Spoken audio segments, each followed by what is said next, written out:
20장 24절 말씀부터 28절 말씀을 보기를 원합니다. 사사기 20장 24절 말씀부터 28절 말씀까지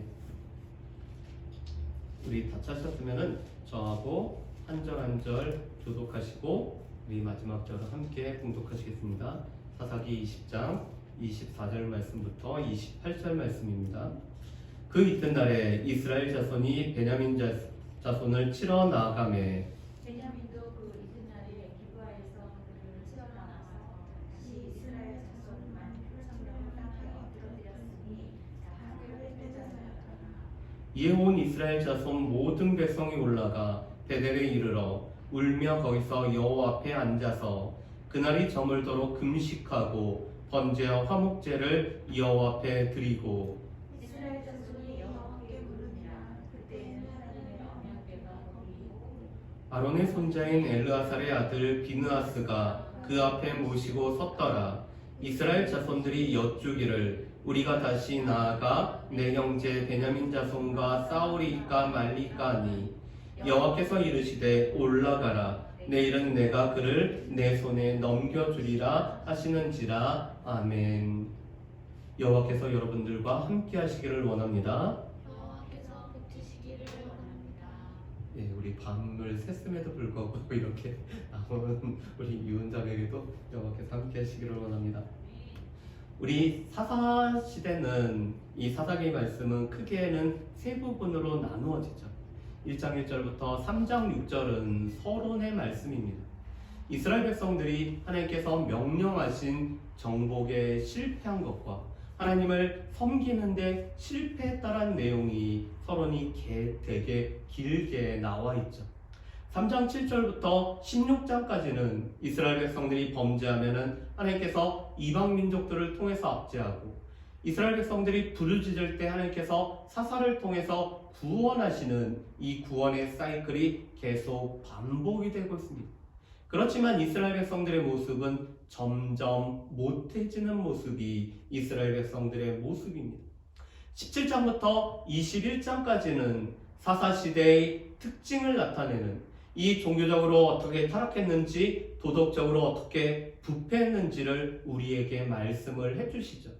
그런데 이 종교적인 타락과 도덕적인 부패는 다 레위인이 연결이 되어 있다는 것이 참으로 마음이 아픕니다. 더욱더 윤리적이어야 되고 좀 더 도덕적이 되어야 됨에도 불구하고 윤리적이지도 도덕적이지도 못하고 또한 종교적으로도 바로 서 있지 못하는 레위인으로 인해서 이 사사시대가 얼마나 암울했는지를 우리가 알 수가 있습니다. 그런데 이러한 사사시대 모습은 사사시대 초기부터 그랬다는 것을 우리가 알게 됩니다. 오늘 말씀에도 보면은 28절에 아론의 손자이자 엘르아살의 아들이었던 비느하스가 대제사장으로 있을 때 이 일이 벌어졌던 것을 우리가 알고 있습니다. 엘르아살은 여호수아와 함께 이 가나안 땅을 정복한 가운데 땅을 이스라엘 지파 가운데 분배하는 역할을 감당을 했죠. 또 하나님께서 엘르아살을 부르셨을 때 이 비느하스가 대제사장으로 오늘 하나님 앞에서 이 이스라엘 백성들을 사역하는 시대가 바로 이 사사기의 19장부터 21장까지의 배경인 것을 알게 됩니다. 우리 지난주 말씀을 한번 생각해 볼까요? 지난주 말씀을 우리가 생각해 보면은 어떤 레위 사람의 이 일이 그 원인이 되어서 오늘 이 기부와 사건이 발생했던 것을 우리가 알 수가 있습니다.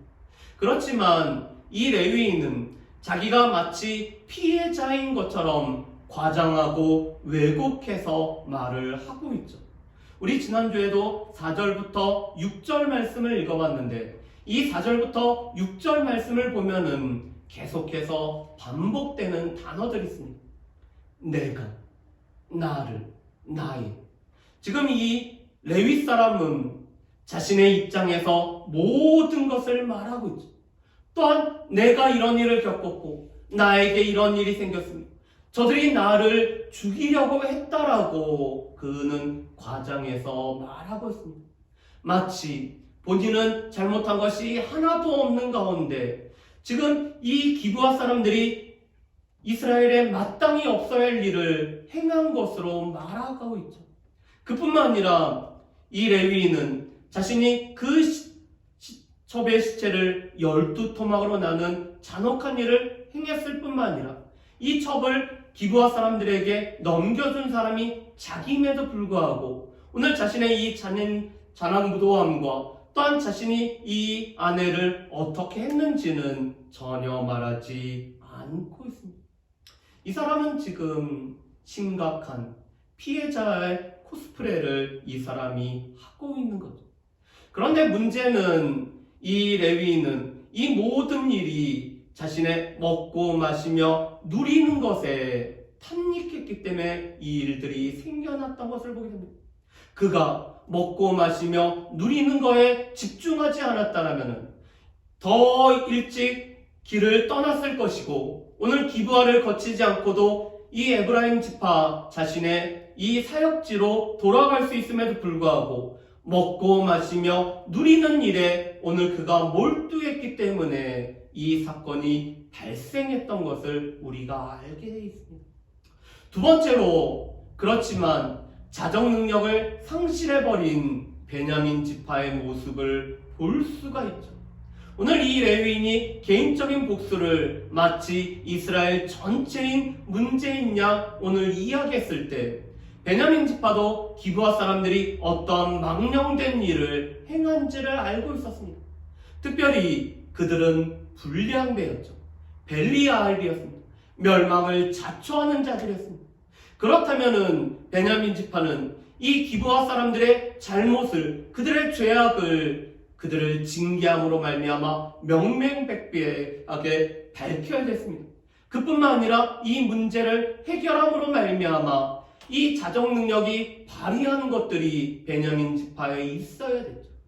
그런데 문제는 베냐민 지파는 이 기브아 사람들을 징계하지도 오늘 그들의 죄악을 밝히지도 않을 뿐만 아니라 오히려 같은 지파 사람들이라고 두둔하는 모습을 보게 됩니다. 우리 팔의 안으로 굽는다. 이 베냐민 지파 사람들은 전체 이스라엘을 보기보다는 팔이 안으로 굽고 있습니다. 그랬을 때 이스라엘 백성들이 지금 40만이나 되는 사람들이 미스바에 또 이스라엘의 총회가 미스바에 모이고 있습니다. 여러분 그런데 오늘 말씀해 보면은 이 이스라엘 백성들이 얼마나 하나가 되어서 간결되었는지를 이 20장 1절과 8절과 11절 말씀을 보면은 알 수가 있습니다. 우리 20장 1절 말씀을 한번 보실까요? 제가 읽어보겠습니다.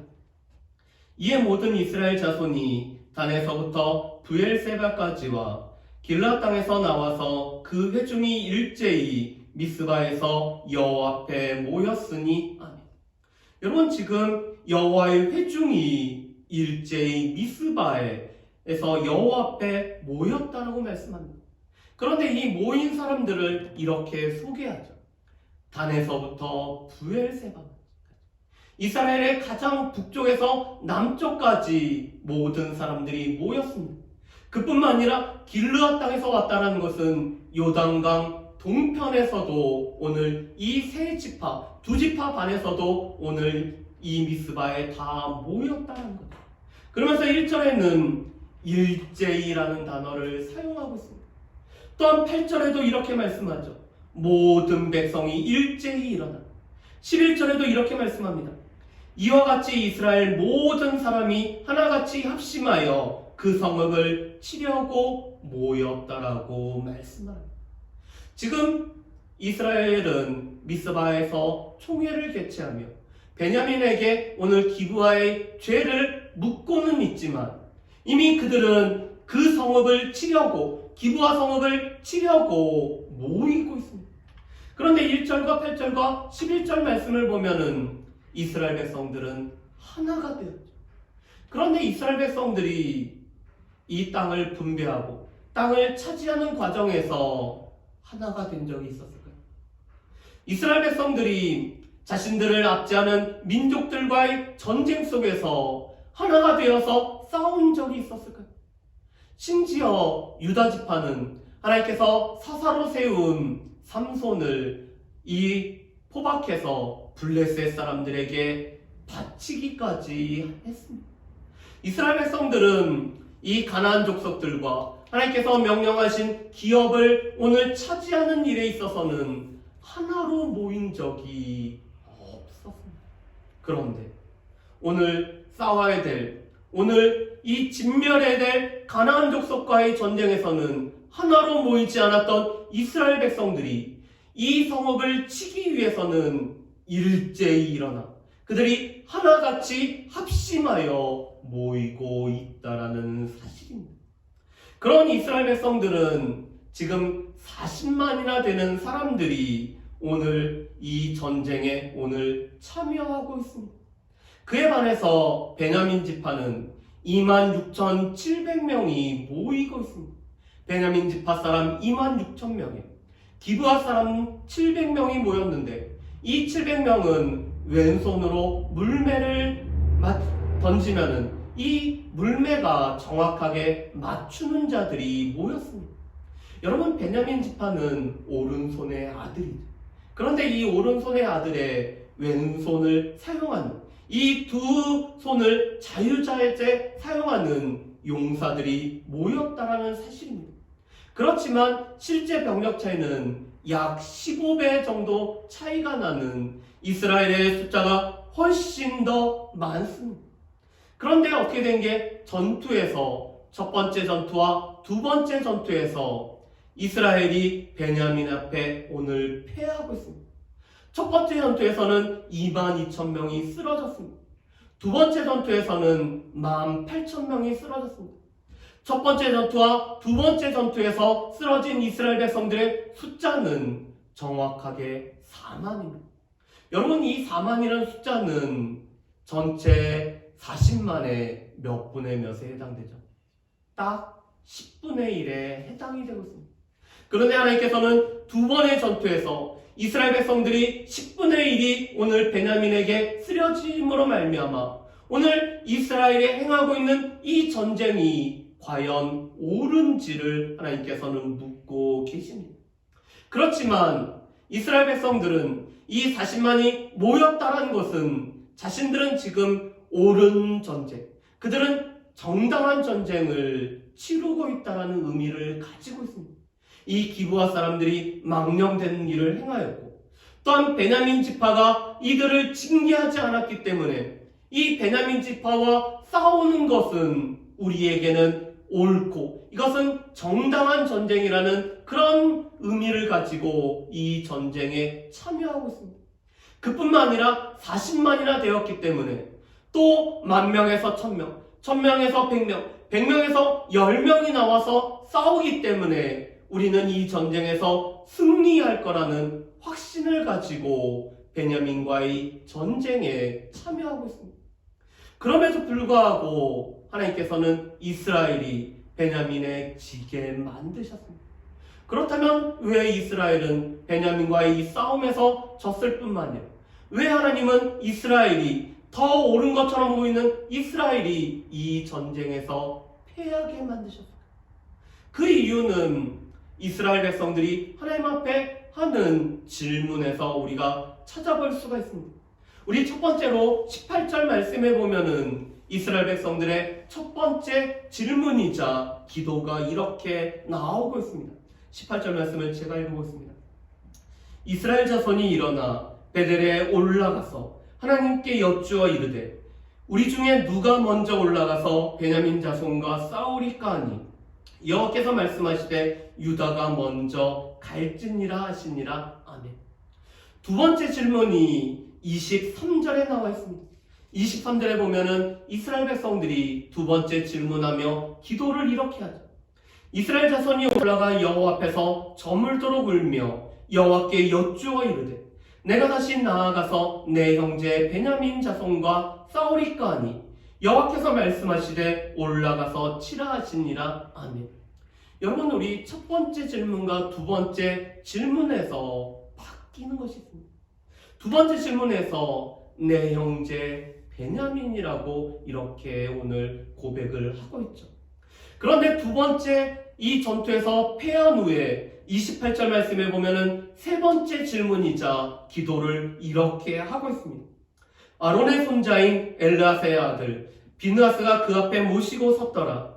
이스라엘 자손이 여쭈기를 우리가 다시 나아가 내 형제 베냐민 자손과 싸우리까 말리까 하니 여호와께서 이르시되 올라가라. 내일은 내가 그를 내 손에 넘겨주리라 하시는지라. 아멘. 여러분, 세 번째 질문은 기도는 이렇게 바뀌고 있습니다. 내 형제 베냐민과의 전쟁인데 하나님, 우리가 올라가서 싸워야 됩니까? 싸우지 말아야 됩니까? 라고 오늘 묻고 있죠. 여러분, 실은 지금 이스라엘 백성들의 기도는 순서가 잘못됐습니다. 오늘 그들은 하나님 앞에 이 내 형제 베냐민과 싸워야 됩니까? 싸우지 말아야 됩니까?를 첫 번째로 묻고, 두 번째로 하나님, 정말 내 형제인데 그들과 우리가 싸워야 됩니까?를 묻고, 세 번째, 하나님, 이 싸움을 우리가 싸워야 되면은 우리 중에서 누가 먼저 올라가서 싸워야 되는지를 물어야 됩니다. 그렇지만 그들은 우리 중에 누가 먼저 올라가서 싸워야 됩니까? 물음으로 말미암아 이미 전쟁을 하기로 다 결정하고 이 성읍을 치기로 다 결정하고 하나님 앞에는 이 기도에 오늘 응답하심으로 말미암아 오늘 우리가 하나님 앞에 고하는 것에 단지 예스로만 응해주기를 원하는 기도를 맨 처음에 하고 있다는 것이죠. 그뿐만 아니라 첫 번째 질문은 사사기 1장 1절부터 2절 말씀을 생각나게 합니다. 이스라엘 백성들이 땅을 분배를 받은 후에 우리 중에서 누가 먼저 올라가서 그 땅을 취해야 됩니까? 라고 하나님 앞에 묻는 질문과 똑같습니다. 그리고 하나님께서는 유다 지파가 먼저 올라가라고 답을 해주고 계시죠. 오늘 이 질문은 베냐민 지파 사람들을 마치 가나안 족속과 똑같이 취급하고 있는 이스라엘 백성들의 모습을 볼 수가 있습니다. 가나안 지파는 하나님께서 진멸하라고 명령하셨기 때문에 우리 중에서 누가 먼저 올라가서 싸워야 되는지만을 물어야 됐는데, 마찬가지로 이 베냐민 지파 사람들도 가나안 족속처럼 진멸해야 될 대상으로 여기기 때문에 우리 중에서 누가 먼저 올라가서 싸워야 되는지를 물어보고 있죠. 두 번째 질문은 먼저 하나님 앞에 울면서 기도를 하고 있습니다. 그렇지만 울면서 기도하는 이들은 이 베냐민 지파가 형제인 것을 알매도 불구하고 오늘 스스로 힘을 내어서 오늘 진을 버려서 오늘 싸움을 준비하면서 이 기도를 하고 있다는 사실입니다.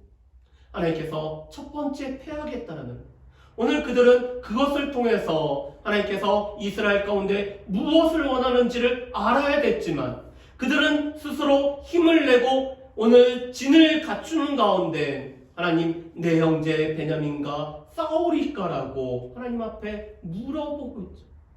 그런데 하나님께서는 그들에게, 이스라엘 백성들에게 승리를 약속하지 않고 계십니다.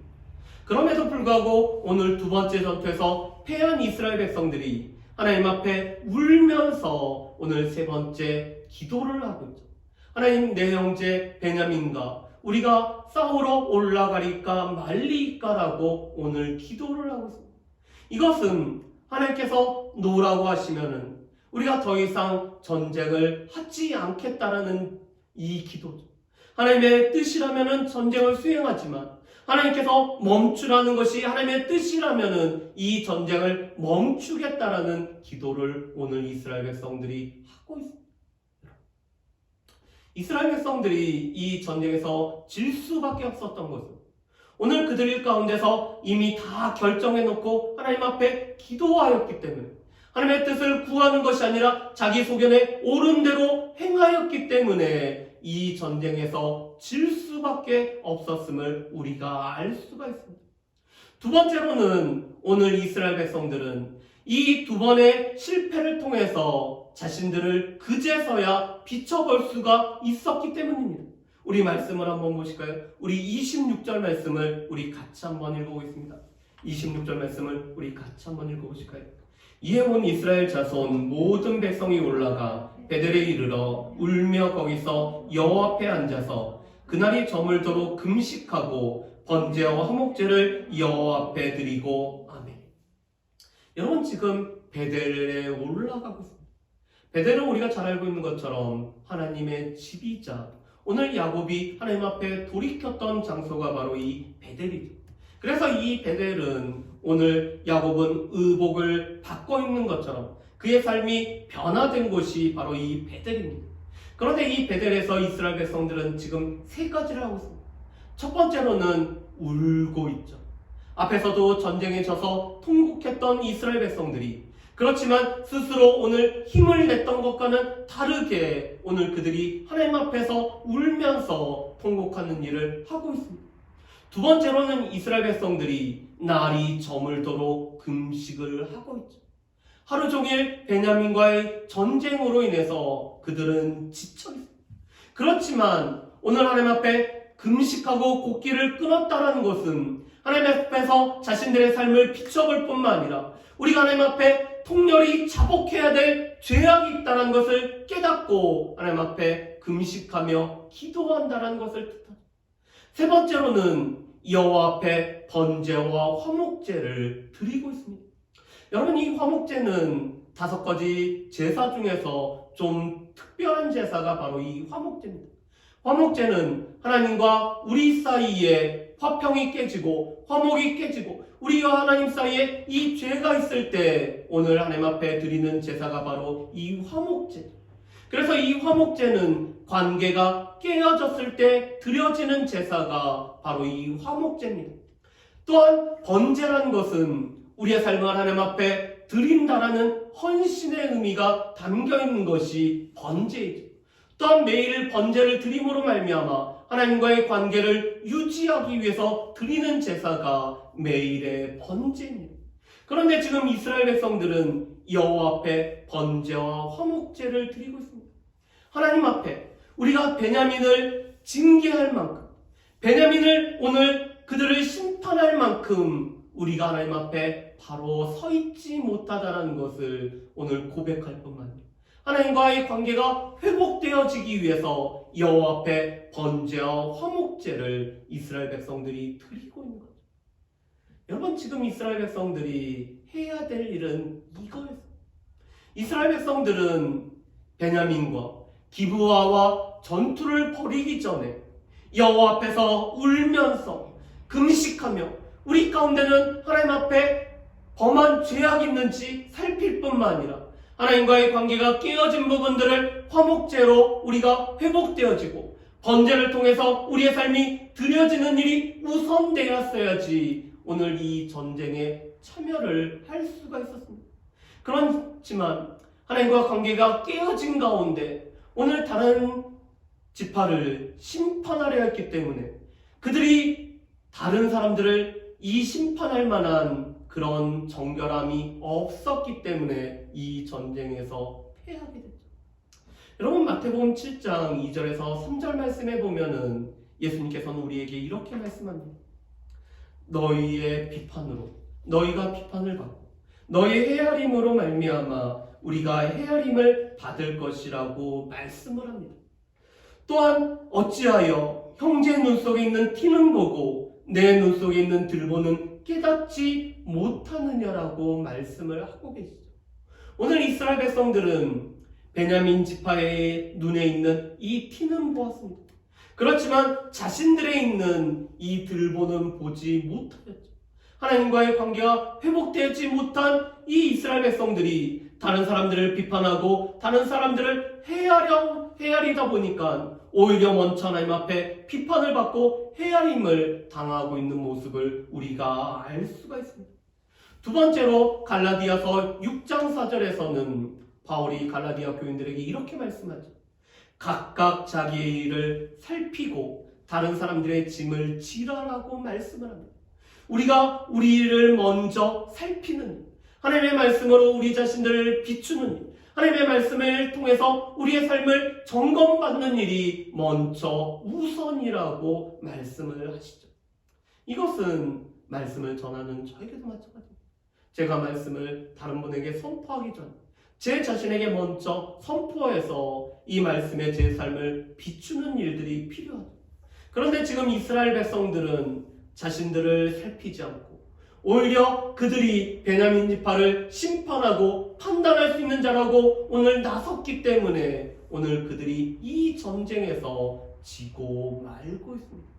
그렇지만 하나님과의 관계가 회복되자 오늘 이스라엘 백성들이 베냐민과의 세 번째 전쟁에서는 이기고 있습니다. 특별히 아이성 전투와 같이 매복이라는 작전을 통해서 이 베냐민과의 전쟁을 승리를 거두죠. 그렇지만 우리가 다음 주에도 살펴보겠지만 이 승리는 이스라엘에게 기쁨이 또 하나님 앞에 영광이 되어지는 것이 아니라 상처뿐인, 어떻게 보면 이스라엘의 한 지파가 사라지게 되는 이 이스라엘의 커다란 공동체적인 위기가 오는 승리를 거두는 모습을 우리가 보게 됩니다. 그렇다면 오늘 말씀을 통해서 우리가 몇 가지를 한번 정리를 좀 해봤으면 좋겠습니다. 첫 번째로 우리에게는 자정 능력이 우리에게 있느냐의 부분입니다. 오늘 베냐민 지파가 자정 능력이 있었더라면 오늘 이 베냐민 지파는 이스라엘 총회가 모이기 전에 이 기브아 사람들을 징계하고 오늘 그들의 죄악을 드러냈을 뿐만 아니라 이스라엘 가운데 없어야 되는 죄악을 뿌리 뽑는 일을 그들이 했을 것입니다. 그렇지만 베냐민 지파는 안타깝게도 이런 일을 감당하지 못했죠. 예수님은 우리에게 마태복음 18장에 보면은 우리가 한 사람의 죄를 발견했을 때 어떻게 해야 되는지를 말씀합니다. 먼저 그 죄를 발견한 사람이 그 사람과 말함으로 말미암아 그가 그 말을 들으면은 그 사람이 세워지기를 하나님께서는 원하고 계십니다. 그렇지만 그 사람이 듣지 않으면은 두세 사람의 증인의 말을 듣고 오늘 함께 권면함으로 말미암아 이 죄지은 자가 죄를 벗어나기를 하나님께서는 원하고 계십니다. 그런데 두세 사람의 증인의 말도 듣지 않으면은 교회의 말하고 교회의 권고도 듣지 않으면은 이방인처럼 여기라고 말씀합니다. 하나님께서 예수 그리스도께서는 우리에게 이 복잡한 절차를 통해서 오늘 우리가 권고하고 징계하는 것은 그 사람을 벌하기 위함이 아니라 세우기 위해서 회복하기 위해서 오늘 우리 가운데 이 일을 감당하라고 말씀을 합니다. 그런데 안타깝게도 고린도 교회에서는 교회에 문제가 있었음에도 불구하고 이것을 자체적으로 해결하지 못하기 때문에 세상 법정에 가지고 나아갔던 것을 우리가 알 수 있죠. 그런데 이것이 단지 고린도 교회, 아니 베냐민 지파만의 문제일까? 우리 가운데도 우리가 해결할 능력이 없다라면은 우리는 우리의 소견에 옳은 대로 행함으로 말미암아 오늘 베냐민 지파와 똑같은 일을 우리가 할 수 있다는 것입니다. 그래서 우리는 개혁교회는 이 종교개혁을 통해서 개혁한 교회는 여전히 개혁해야 되는 교회임을 보게 됩니다. 이 땅에 세워진 교회가 완전한 교회는 없기 때문에 우리 가운데 실수와 우리 가운데 잘못과 우리가 하나님의 말씀을 잘못 적용하는 일도 있기 때문에 교회는 늘 새롭고 갱신되어야 되는 일들이 우리 가운데 필요하고 그러기 위해서는 우리 가운데 스스로 우리의 잘못을 하나님 앞에 갖고 나아가는 일들이 우리 가운데 필요하죠. 두 번째로 우리가 우리 자신을 말씀으로 살피지 않는다라면은 우리는 다른 사람을 비판하고 판단할 수 있는 그런 능력이 우리 가운데 없다라는 것입니다. 우리가 우리 자신들을 먼저 살필 수가 있어야죠. 오늘 이스라엘 총회가 자신들의 모습을 살피고 하나님 앞에서 우리가 다른 민족을, 다른 지파를 심판할 만한 자격이 없다라는 것을 하나님 앞에 먼저 오늘 고백해야지만이 오늘 베냐민과의 문제를 해결할 수가 있었습니다. 마찬가지로 우리 또한 우리 자신을 말씀으로 살피지 않는다면, 말씀에 우리를 비춰보지 않는다면 우리는 다른 사람들을 판단할 만한 것이 우리 가운데 없다라는 것을 우리는 기억을 해야 될 것입니다. 세 번째로는 먼저 결정하고 묻는 것은 이 질문의 순서가 잘못됐다라는 것. 그것은 올바른 순서가 아니라는 것입니다. 우리가 하나님 앞에 우리는 다 결정했기 때문에 그것을 하나님 앞에 가지고 나가는 것이 아니라 하나님의 뜻을 구하고 하나님께서 우리 가운데 원하시는 것을 우리가 먼저 묻고 하나님의 대답을 듣는 것이 우리 가운데 필요하죠. 그래서 기도의 시간은 우리만 일방적으로 말하는 것이 아니라 하나님께서 우리에게 뭐라고 말씀하시는지 듣는 시간이 바로 기도의 시간입니다. 그렇기 때문에 기도를 우리가 하나님과 우리 사이에 대화라고 말하는 거죠. 하나님 앞에서 하나님의 뜻이 무엇인지, 우리가 정말 과연 이 전쟁을 우리가 치룰 만한 자격이 있는지, 우리가 이 전쟁을 치루어야 되는지, 우리 형제와의 싸움을 우리가 싸워야 되는지, 그렇다면 우리가 우리 중에 누가 먼저 올라가야 되는지를 물어보는 것이 바른 순서인 것을 우리가 알 수가 있습니다. 마지막으로 네 번째로, 하나님과의 관계가 회복이 되었을 때 오늘 이 일이, 문제가 해결되어졌던 것들을 우리가 알 수가 있습니다. 우리는 문제가 생기고 일이 생기면은 이 일과 문제에 우리가 집중할 때가 많습니다. 그렇지만 하나님과의 관계가 우리 가운데 해결되지 않았기 때문에, 하나님과의 우리가 화평이 이루어지지 않았기 때문에 우리의 삶의 관계에서, 우리의 삶에서 여러 가지 문제가 우리 가운데 생길 수가 있다는 것입니다. 그렇기 때문에 하나님과의 관계가 먼저 회복되어지는 것이 우리 가운데 필요하죠. 그래서 요한 3서에서 사도 요한은 우리 가운데 이렇게 말씀합니다. 영혼이 잘된 같이 범사가 잘되고 강건케 되기를 구한다라고 말씀합니다. 하나님과의 관계인 우리의 영혼이 잘 돼야지 우리의 범사가 잘 될 뿐만 아니라 우리의 삶에 강건케 되는 역사가 있다라고 말씀하시죠. 바라기는 우리 가운데 하나님과의 관계가 먼저 회복되게 될 뿐만 아니라 하나님 앞에 우리의 질문의 순서가 올바른 순서로 하나님 앞에 물을 뿐만 아니라 하나님의 말씀을 통해서 우리를 비춰볼 수 있는, 우리 가운데 말씀을 통해서 우리의 자정 능력이 길러질 수 있는 저와 여러분들 되시기를 주님의 이름으로 축복합니다. 우리 이 시간에 함께